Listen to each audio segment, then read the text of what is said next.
Shalom bagi kita semuanya, Bapak Ibu jemaat yang dikasihi oleh Tuhan Yesus Kristus. Sabda Tuhan bagi kita di Minggu 31 Mei 2020 tertulis dalam kitab Yesaya 63 ayat 11 hingga 14. Demikian firman Tuhan. Lalu teringatlah mereka kepada zaman dahulu kala, zaman Musa hambanya itu. Di manakah dia yang membawa mereka naik dari laut bersama-sama dengan penggembala kambing dombanya? Di manakah dia yang menaruh Roh Kudusnya dalam hati mereka, yang dengan tangannya yang agung menyertai Musa di sebelah kanan, yang membelah air di depan mereka untuk membuat nama abadi baginya, yang menuntun mereka melintasi samudra raya seperti kuda melintasi padang gurun. Mereka tidak pernah tersandung seperti ternak yang turun ke dalam lembah. Roh Tuhan membawa mereka ke tempat perhentian. Demikianlah engkau memimpin umatmu, yang membuat nama yang agung bagimu. Bapak, Ibu, saudara-saudara terkasih di dalam nama Tuhan kita Yesus Kristus, Horas. Selamat hari Minggu bagi kita semuanya. Tak terbatas kuasa Tuhan, tak terselami segala rancangannya. Ia yang mengizinkan kita untuk hidup di tengah-tengah dunia yang saat ini dilanda oleh wabah pandemi. Namun ia juga yang menguatkan kita untuk bertahan dan berjuang menghadapi segala tantangan dan senantiasa bergantung kepada Tuhan. Sebab Tuhan selalu menghibur, menopang, menolong, memperkokoh iman kita melalui pimpinan Roh Kudus.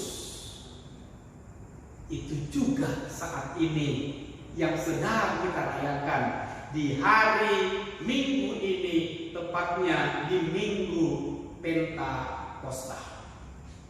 Jemaat yang dikasihi oleh Tuhan Yesus Kristus, terlebih kepada adik-adik sekolah minggu, tahu nggak apa artinya Pentakosta?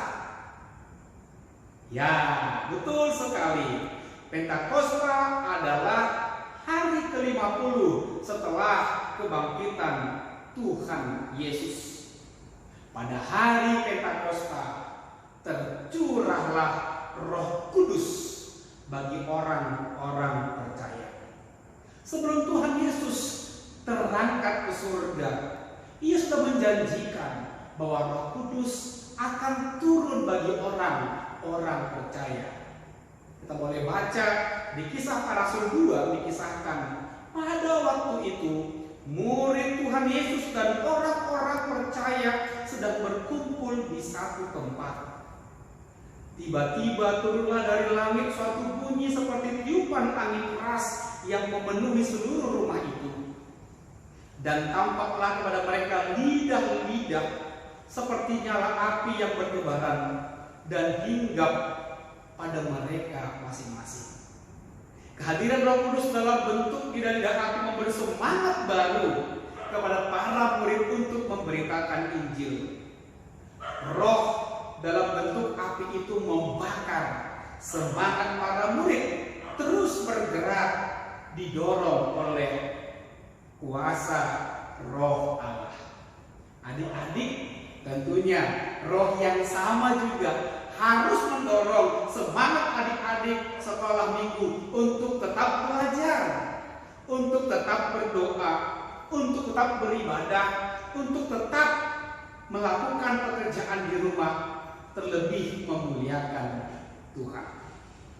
Jemaat yang dikasihi Tuhan Yesus Kristus, khotbah kita minggu ini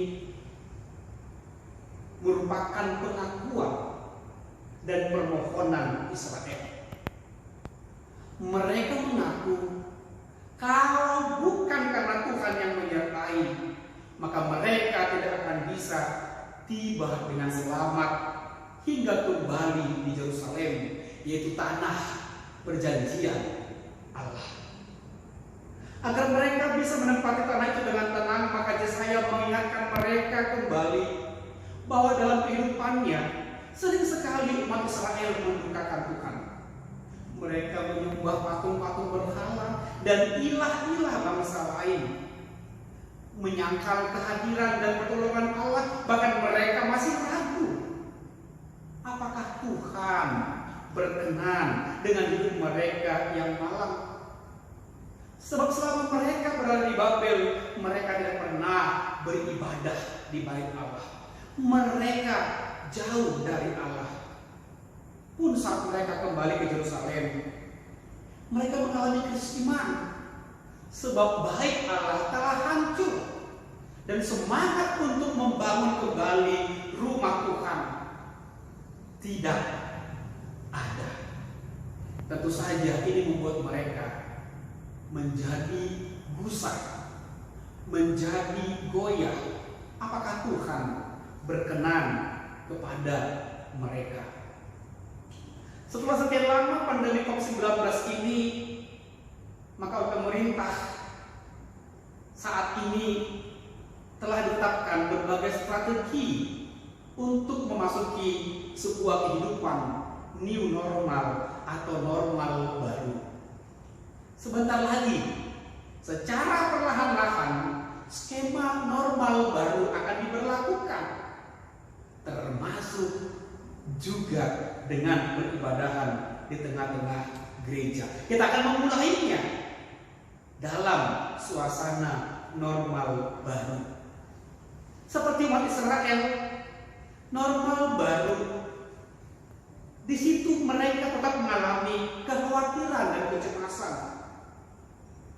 Mereka belum bisa mengantisipasi kenyataan bahwa Yerusalem dan rumah Tuhan telah roboh. Namun mereka harus mempersiapkan diri bagaimana mulai kembali membangun kota, membangun bait suci, dan memulai aktivitas ibadah mereka.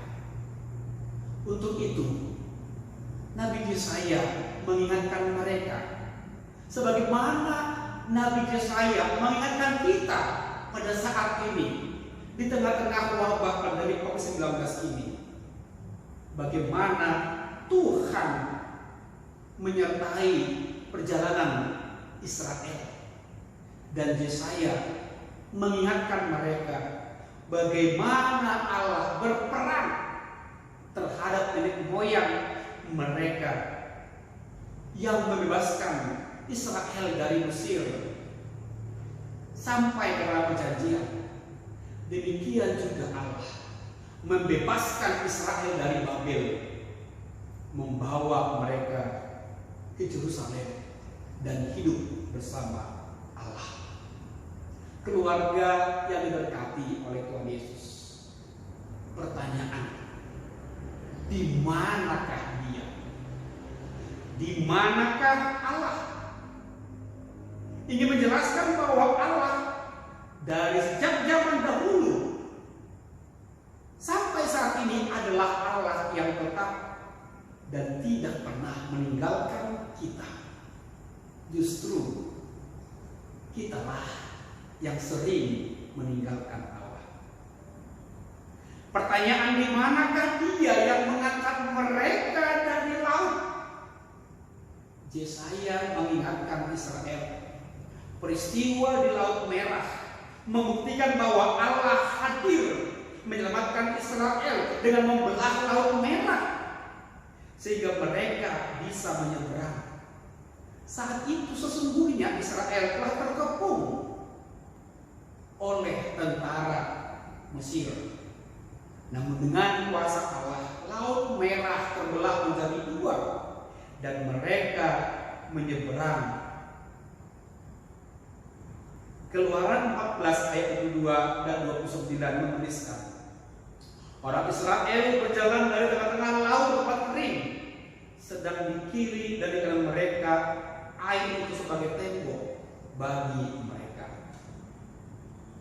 Peristiwa menyeberang Laut Merah adalah sungguh perbuatan Allah yang maha dahsyat peristiwa yang diingatkan kembali kepada umat Israel di zaman Nabi Yesaya dan juga bagi kita saat ini. Pertanyaan selanjutnya, di manakah Dia yang dengan tangannya yang agung menyertai Musa di sebelah kanan, yang membelah air di depan mereka? Dalam kitab Keluaran 14 ayat 15 dan 16 dituliskan, berfirmanlah Tuhan kepada Musa, angkatlah tongkatmu dan ulurkanlah tanganmu dan belahlah airnya, sehingga orang Israel akan berjalan dari tengah-tengah laut tempat kering. Sesungguhnya hal ini merupakan tipologi perjanjian lama dan perjanjian baru. Kisah Musa membelah laut setipe dengan Tuhan Yesus Kristus. Tangan Musa yang memegang tongkat kayu diangkat dan diulurkan, dan tangan Yesus yang diangkat dan diulurkan di tongkat kayu, yaitu salib. Itu adalah sebuah tipologi sejarah PL ke PB, bahwa sejak dahulu Allah membuka jalan baru bagi umat Israel, menyeberangkan mereka ke seberang laut dan menyelamatkan dalam Yesus Kristus. Dengan tangannya yang terpaku di kayu salib, kita diseberangkan kepada kehidupan yang baru, yaitu hidup dalam keselamatan. Selanjutnya, saudara terkasih, firman Tuhan mengisahkan perjalanan umat Israel di Laut Merah digambarkan seperti kuda yang melintasi padang gurun, tidak pernah tersandung. Ternyata padang gurun adalah tempat yang paling aman bagi kuda untuk berlari dan berjalan, sebab tidak ada batu-batu yang membuat kaki kuda tersandung dan terjatuh. Demikian yang Allah lakukan kepada Israel. Tanpa kendala mereka berhasil tiba di seberang dengan selamat dan tidak kekurangan sesuatu apapun. Penyertaan Tuhan bagi mereka sungguh luar biasa. Perjalanan umat Israel di Laut Merah digambarkan seperti ternak yang turun ke dalam lembah, dan Tuhan membawa mereka ke tempat perhentian. Lembah adalah tempat yang subur, di sana ada air, sehingga ternak dapat makan, minum, dan beristirahat. Namun untuk bisa sampai ke lembah tidaklah mudah. Selalu ada tantangan. Salah melangkah bisa terperosok dan jatuh. Namun perjuangan itu terbayarkan ketika di lembah ada rumput hijau segar dan air yang tenang. Gambaran kuda dan ternak ini adalah tentang kehidupan kita bersama dengan Tuhan. Masa-masa pandemi COVID-19 adalah masa yang penuh dengan tantangan dan perjuangan. Begitu banyak pikiran dan ketakutan yang mendesak kita. Tapi ketika berjalan bersama dengan tuntunan Roh Tuhan, kita akan dituntun memasuki padang rumput hijau yang segar. Jemaat yang dikasihi oleh Tuhan Yesus Kristus, lalu siapakah Dia yang menuntun kehidupan kita pada saat ini? Tuhan Allah dalam Roh Kudus akan menuntun, menyertai, dan menolong kita. Sebelum Yesus naik ke surga, Dia telah menjanjikan roh penghibur, dan itu jelas tercatat dalam Yohanes 14 ayat 16 hingga 17. Roh Kudus adalah pribadi Allah. Dia adalah Roh Allah. Dia tidak diciptakan pada hari Pentakosta, karena Dia sudah ada sejak awal mula. Dalam kisah penciptaan dikatakan Roh Allah melayang-layang di atas permukaan air. Maka pada khotbah kita juga Roh Kudus dan Roh Tuhan itulah yang memelihara Israel menyeberang Laut Merah. Roh yang sama juga, itu juga yang membantu kita untuk menghadapi berbagai persoalan, terlebih di wabah pandemi COVID-19. Saudara terkasih, begitu banyak pertolongan Tuhan, begitu banyak tuntunan Tuhan, begitu banyak penyertaan Tuhan, termasuk menyertai gereja. Pentakosta adalah cikal bakal dan dipercayai sebagai hari lahirnya gereja. Maka tidak heran gereja akan terus mengembangkan sayap untuk menyebarkan berita keselamatan daripada Yesus. Dan Roh Kudus, Roh Tuhan akan menuntun kita dan gereja kita Bethesda untuk menyiarkan kabar baik tersebut.